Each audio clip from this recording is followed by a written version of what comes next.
شیطان کو کون دفنائے گا اور اس کی قبر کہاں ہوگی؟ جب حضرت آدم علیہ السلام پر موت کا وقت آیا تو پریشان ہو گئے۔ اللہ تعالیٰ سے فرمایا میں مرنے والا ہوں جبکہ میرا دشمن قیامت تک زندہ رہے گا۔ اسی وقت ملک الموت حضرت عزرائیل علیہ السلام حاضر ہوئے اور فرمایا بسم اللہ الرحمن الرحیم۔ واضح رہے کہ موت روح اور بدن کا تعلق ختم کر کے روح کو ایک مکان سے دوسرے مکان میں منتقل کرنے کا نام ہے۔ جس طرح حیات ایک حال ہے جو جسم انسانی پر طاری ہوتا ہے، اسی طرح موت بھی ایک ایسا ہی حال ہے جو انسان پر طاری ہوتا ہے۔ باقی حضرت عبداللہ بن عباس رضی اللہ تعالیٰ عنہ سے جو یہ مروی ہے کہ موت و حیات جسمانی مخلوق ہیں، موت ایک مینڈے کی شکل میں ہے اور حیات ایک گھوڑی کی شکل میں ہے۔ اس سے مراد اس حدیث کا بیان ہے جس میں یہ ذکر ہے کہ جب جنتی جنت میں اور جہنمی جہنم میں داخل ہو جائیں گے تو موت کو پل صراط کے پاس مینڈے کی شکل میں ذبح کر دیا جائے گا اور یہ اعلان کیا جائے گا کہ اب جو جس حالت میں ہے وہ دائمی اور ابدی ہے، اب کسی کو موت نہیں آئے گی۔ اس سے مراد قیامت کی حالت کا بیان ہے، مگر اس سے یہ لازم نہیں آتا کہ دنیا میں بھی موت کوئی جسمانی مخلوق ہو۔ مسلمانوں سمیت تمام آسمانی مذاہب کا یہ عقیدہ ہے کہ جس طرح خالق کائنات نے ہمیں پہلی بار پیدا کیا اسی طرح وہ ہمیں مرنے کے بعد دوبارہ پھر پیدا کرے گا اور ہمیں اپنے اعمال کی جواب دہی کے لیے اسی خدا کی طرف لوٹ کر جانا ہوگا۔ تم کس طرح اللہ کا انکار کرتے ہو حالانکہ تم بے جان تھے، اس نے تمہیں زندگی بخشی، پھر تمہیں موت سے ہمکنار کرے گا اور پھر تمہیں زندہ کرے گا، پھر تم اسی کی طرف لوٹائے جاؤ گے۔ سب انسان اپنی اپنی باری پر اس کرۂ ارض پر آتے ہیں اور اپنی زمینی زندگی کی عمر پوری ہونے پر واپس عالم ارواح کی طرف لوٹ جاتے ہیں۔ عالم ارواح بنیادی طور پر دو حصوں پر مشتمل ہے۔ نمبر ایک حصے میں وہ ارواح رہتی ہیں جو ابھی دنیا میں نہیں آئیں اور وہ جسمانی زندگی کے لیے اپنی باری کا انتظار کر رہی ہیں۔ نمبر دوسرے حصے میں اپنی جسمانی زندگی گزار کر واپس جانے والی ارواح رہتی ہیں۔ اس کے مزید دو حصے ہیں۔ نمبر علیین،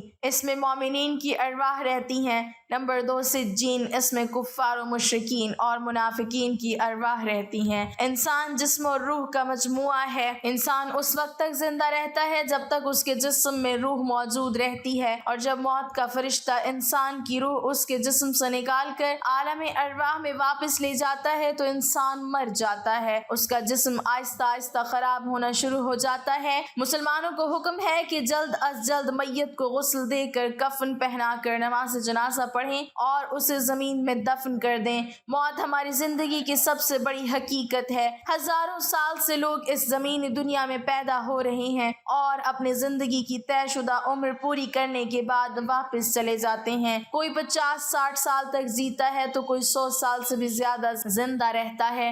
بالآخر سب کو ایک نہ ایک دن مرنا ہے اور اپنے رب کے حضور حاضر ہو کر ان آزمائشوں کے لیے جواب دہ ہونا ہوگا جن سے وہ زندگی میں گزرتے رہے ہیں۔ ہر جان کو موت کا مزہ چکھنا ہے اور ہم تمہیں برائی اور بھلائی میں آزمائش کے لیے مبتلا کرتے ہیں اور تم ہماری ہی طرف پلٹائے جاؤ گے۔ ہمارے ساتھ صرف ہمارے نیک و بد اعمال جائیں گے۔ یہ زمینی دنیا ایک امتحان گاہ ہے اور ہمارے ساتھ صرف امتحان کا نتیجہ ہی جا پائے گا، باقی سب کچھ یہیں رہ جائے گا۔ خواہ ہم ہزاروں سال زندہ رہ لیں پھر بھی ایک دن ہمیں مرنا ہوگا اور اس زندگی کے خاتمے کے بعد ہمارا مال و دولت ہمارے کسی کام نہیں آ سکے گا۔ یہ سب جاننے کے باوجود ہم نفرتوں، کدورتوں، حسد اور بغض سے باز کیوں نہیں آ جاتے؟ چند روزہ زندگی پیار، محبت، اخلاق، احساس، خلوص اور ہمدردی کے ساتھ کیوں نہیں گزارتے؟ آپ انہیں یقیناً سب لوگوں سے زیادہ جینے کی ہوس میں مبتلا پائیں گے اور یہاں تک کہ مشرکوں سے بھی زیادہ۔ ان میں سے ہر ایک چاہتا ہے کہ کاش اسے 1000 برس کی عمر مل جائے۔ اگر اسے اتنی طویل عمر مل بھی جائے تو بھی یہ اسے عذاب سے بچانے والی نہیں ہو سکتی، اور اللہ ان کے اعمال کو خوب دیکھ رہا ہے۔ ہماری یہ دنیاوی زندگی پنجرے میں قید پرندے کی سی زندگی ہے۔ اس دنیاوی زندگی کی قید سے آزادی کے بعد انسان کو مادی کائنات کی بندشیں روک نہیں پاتی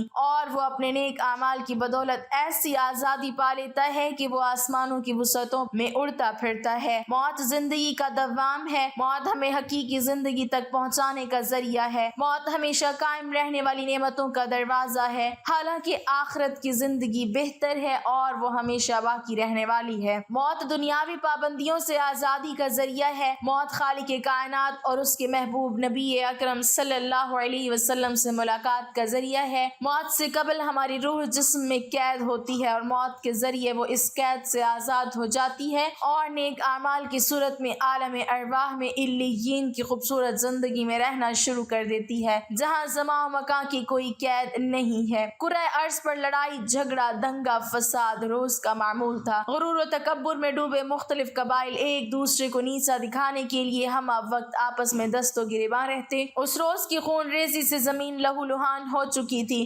خوفناک آوازوں سے پہاڑ و صحرا لرز اٹھے تھے، خود اہل آسمان بھی مضطرب و متفکر تھے۔ ایسے میں باری تعالیٰ نے جبرائیل امین علیہ السلام کو حکم دیا کہ فرشتوں کی ایک جماعت اس فساد کے قلع کما کے لیے زمین پر بھیجی جائے۔ چنانچہ فرشتوں کی ایک جماعت زمین پر اتری، اس نے شرپسند عناصر کا خاتمہ کر کے باقی مخلوق کو دور دراز جزیروں کی جانب دھکیل دیا۔ فرشتوں کا کام ختم ہو چکا تھا، انہوں نے آسمانوں پر واپس جانے کے لیے ابھی اڑان بھری ہی تھی کہ ان میں سے چند ایک کی نظر نیچے زمین پر لاشوں کے ڈھیر کے درمیان ایک معصوم نوعمر لڑکے پر پڑی جو زاروں قطار رو رہا تھا۔ اس کے والدین سمیت پورا خاندان اس جنگ میں کام آ چکا تھا۔ فرشتوں کو اس بچے کی کم عمری اور معصومیت پر ترس آیا۔ انہوں نے حضرت جبرائیل علیہ السلام کے ذریعے اللہ تعالیٰ سے اجازت لی اور اس بچے کو آسمانوں پر لے آئے، جہاں یہ فرشتوں کی زیر نگرانی تعلیم و تربیت کے مراحل طے کرنے لگا۔ اس بچے کا نام عزازیل تھا۔ زمین و آسمان کے وجود میں آنے کے بعد اللہ رب العالمین نے دو مخلوقات پیدا فرمائی، ایک نوری اور دوسری ناری۔ نوری مخلوق کو نور سے پیدا فرما کر آسمانوں پر تعینات فرما دیا، جو فرشتے کہلاتے ہیں اور نہایت نیک سیرت، معصوم اور فرما بردار ہیں۔ وہ ہر وقت ہر لمحہ رب ذوالجلال کی عبادت میں مصروف رہتے ہیں، نہ کھاتے پیتے ہیں اور نہ ہی سوتے ہیں۔ ان میں کوئی مذکر و مؤنث نہیں اور نہ ہی ان کی افزائش نسل ہوتی ہے، جبکہ دوسری مخلوق جو ناری کہلاتی ہے اسے بھڑکتی ہوئی آگ کے شعلوں سے پیدا فرمایا۔ اس مخلوق کو زمین پر مقرر کیا گیا، وہ جنات کہلاتے ہیں۔ ان کی اکثریت میں شر کا مادہ بہت زیادہ ہوتا ہے، ان میں مؤنث و مذکر بھی ہوتے ہیں۔ لڑائی جھگڑا دنگا فساد ان کا پسندیدہ مشغلہ ہے، وہ شادیاں کرتے ہیں اور ان کی نسل بھی خوب بڑھتی ہے۔ عزازیل اپنا تمام تر وقت تسبیح و تحمید اور عبادت الہی میں گزارتا تھا، اس کے ساتھ ہی اسے ہر علم کے سیکھنے اور جاننے کا شوق بھی تھا۔ چنانچہ بہت جلد اس نے فرشتوں میں اپنا ایک مقام بنا لیا اور آسمانوں پر فرشتوں کا سردار مقرر فرما دیا گیا۔ اہل آسمان اسے معلم الملکوت کے نام سے یاد کرنے لگے۔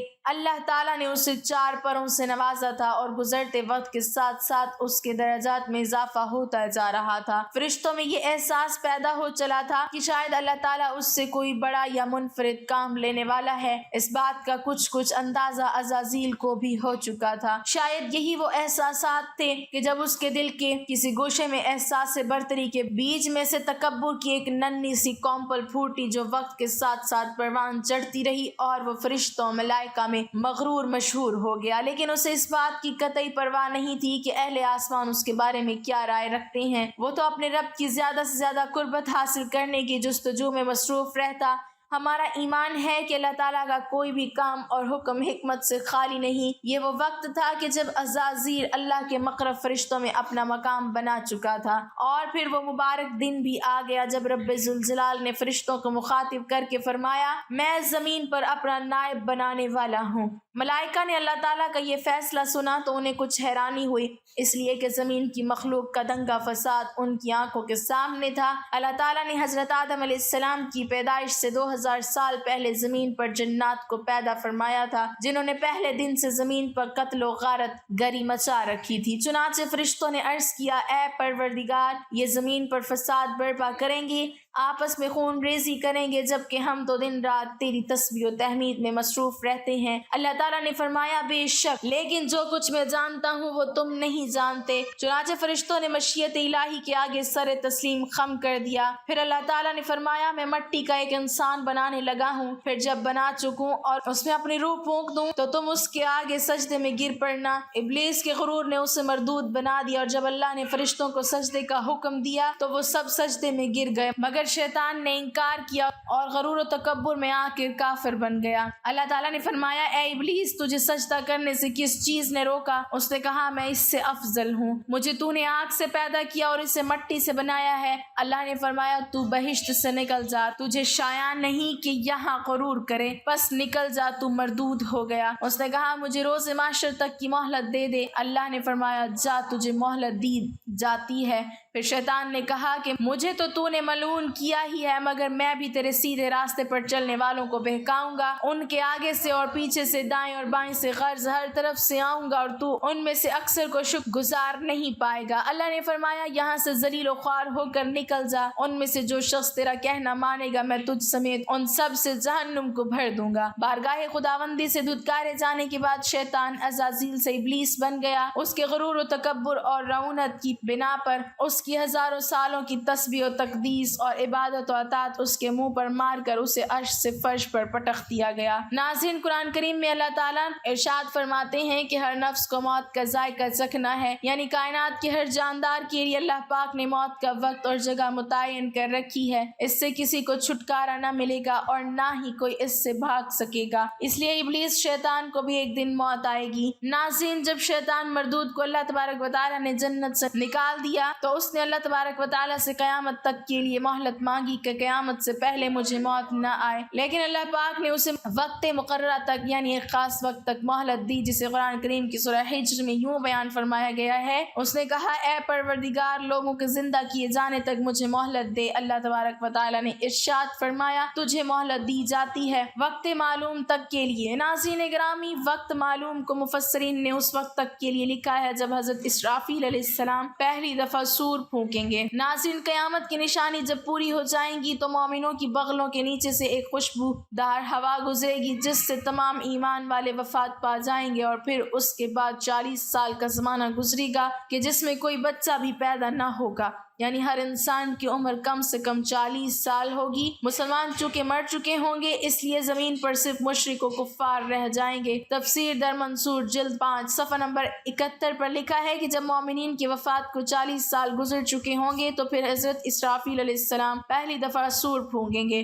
شروع میں اس کی آواز نہایت کم ہوگی کہ لوگ کان لگا کر سنیں گے، مگر پھر یہ بڑھتی بڑھتی اس قدر زیادہ ہو جائے گی کہ کانوں کے پردے پھٹ جائیں گے، ان کے نتنوں سے پیپ بہنا شروع ہو جائے گی اور لوگ مر جائیں گے۔ انسان، جن، فرشتے، یہاں تک کہ شیطان ابلیس کو بھی اس نسخہ اولا کے وقت موت آئے گی۔ اس کے 40 سال بعد حضرت اسرافیل علیہ السلام دوسری مرتبہ سور پھونکیں گے تو پھر تمام مردے زندہ ہو جائیں گے اور قیامت قائم ہو جائے گی اور میزان لگے گا، یعنی نفخہ اولا کے وقت ابلیس کو موت آئے گی، اور نفخہ اولا اور نفخہ ثانیہ کے مابین 40 سال کا عرصہ ہوگا، اور یہ کہ ابلیس 40 سال تک مردہ رہے گا۔ ناظرین، آئیے اب اس بات پر روشنی ڈالتے ہیں کہ ابلیس کو موت کیسے آئے گی اور وہ یہ 40 سال مردہ حالت میں کہاں گزارے گا۔ اس سلسلے میں حضرت کعب احبار رضی اللہ تعالیٰ عنہ کی مشہور روایت پیش کرتے ہیں۔ حضرت کعب بن احبار رضی اللہ تعالیٰ عنہ ارشاد فرماتے ہیں کہ جب اول بشر یعنی حضرت آدم علیہ السلام کی وفات کا وقت آیا تو وہ پریشان ہو گئے اور اللہ تبارک و تعالیٰ سے عرضگزار ہوئے، اے اللہ، میری موت سے میرا ازلی دشمن خوش ہوگا کیونکہ میں مرنے والا ہوں اور وہ قیامت تک کے لیے زندہ رہے گا۔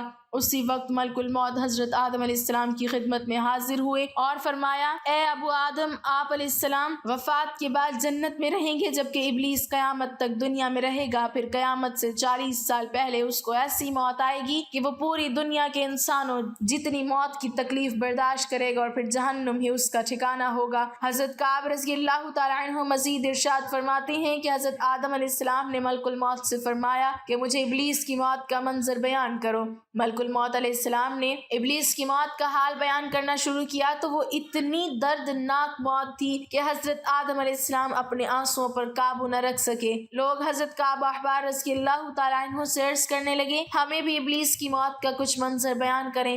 لوگوں کی بے جا فرمائش پر حضرت کعب رضی اللہ تعالیٰ عنہ نے ابلیس کی موت کا منظر یوں بیان فرمایا، اللہ تبارک و تعالیٰ ملک الموت سے فرمائے گا، میرے غضب اور غصے کا لباس پہن کر جاؤ۔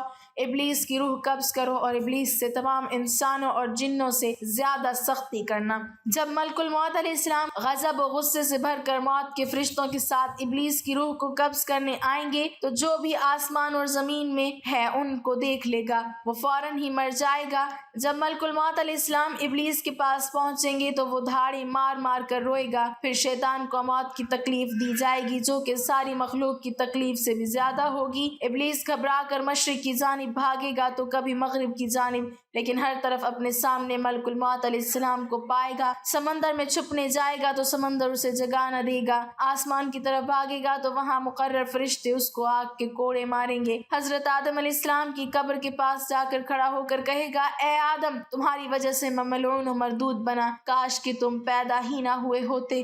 پھر ملک الموت علیہ السلام سے کہے گا، کتنی سختی اور تکلیف کے ساتھ میری جان نکالو گے؟ ملک الموت علیہ السلام فرمائیں گے، جتنے لوگ جہنم میں ہیں ان سب کی موت سے کہیں زیادہ تکلیف اور سختی کے ساتھ۔ یہ سن کر شیطان تڑپنے لگے گا اور چیختا چلاتا ادھر ادھر بھاگنے لگے گا اور اسی جگہ پہنچ جائے گا جہاں اس نے جنت سے نکلنے کے بعد پہلا قدم رکھا تھا۔ وہ جگہ آگ کے انگارے کی طرح سرخ ہوگی، زمین چنگاری کی طرح ہو جائے گی اور زبانیاں فرشتے اس کو گھیر لیں گے اور زنبوروں اور آروں سے اس کو چیریں گے جب تک اللہ تبارک و تعالیٰ چاہیں گے۔ اس وقت تک حالت نزع اور موت کے غصے کا شکار رہے گا اور وہاں جہنم کی سنگھاسیاں لگی ہوئی ہوں گی، ان سنگھاسیوں سے تڑپا تڑپا کر اس کی جان نکالی جائے گی۔ حضرت آدم و حضرت حوا علیہم السلام سے کہا جائے گا، ذرا اپنے دشمن کو دیکھو کس طرح ذلت کے ساتھ مر رہا ہے۔ وہ دیکھ کر کہیں گے، یا اللہ، تو نے ہم پر اپنی نعمت مکمل فرما دی۔ ناظرین، انہی جہنم کے گڑھوں میں ابلیس 40 سال تک مردہ رہے گا اور یہی اس کی قبر ہوگی۔ پھر 40 سال بعد دوبارہ حضرت اسرافیل علیہ السلام سور پھونکیں گے تو تمام مردے زندہ ہو جائیں گے اور حساب و کتاب کا عمل شروع ہوگا۔ ناظرین گرامی، اس کائنات کی ہر چیز فنا ہونے والی ہے۔ اگر کسی کو دوام حاصل ہے تو وہ صرف اللہ تبارک و تعالیٰ کی ذات ہے۔ بس ہمیں ہر وقت تیار رہنا چاہیے کہ کیا پتہ کب کون سی گھڑی ہماری اس دنیا میں آخری گھڑی ہو اور پھر ہمارے پاس پچھتاوے کے علاوہ کچھ باقی نہ رہے۔ اللہ تبارک و تعالیٰ سے دعا ہے کہ اللہ تبارک و تعالیٰ ہمیں آخرت کی تیاری کرنے، نیک اعمال کرنے اور گناہوں سے بچنے کی توفیق عطا فرمائے، آمین یا رب العالمین۔ ناظرین، کمنٹ باکس میں اللہ تعالیٰ کے 99 ناموں میں سے ایک نام ضرور ٹائپ کریں۔